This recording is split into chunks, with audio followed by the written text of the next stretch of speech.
Waarom bent u lid van Mars Mercurius? Ik ben lid geworden van Mars Mercurius omdat ik een fantastische diensttijd achter de rug heb. En als reserveofficier heb ik kameraadschap ervaren. En ik zocht een verbinding, een verlenging van dat kameraadschapgevoel. En dat herkende ik bij Mars Mercurius. Wat is de zakelijke meerwaarde die u toevoegt aan Mars Mercurius? Nou, Mars Mercurius is een mooie vereniging waar krijgsmacht en bedrijfsleven, maatschappelijk leven bij elkaar komen. Ik ben zelf zeer actief in het bedrijfsleven, de financiële sector en het midden- en kleinbedrijf. En ik kan binnen Mars Mercurius veel mensen ontmoeten en kunnen elkaar helpen om elkaars netwerk aan elkaar te verbinden. Nou, wat is het geheim van het succes van Mars Mercurius?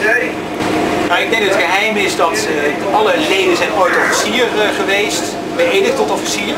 Dat betekent dat je een stuk vertrouwen hebt. En dat gecombineerd met kameraadschap, respect, vertrouwen, heb je een heel mooi fundament om elkaar te ontmoeten en met elkaar verder op zakelijk verkeer door te gaan.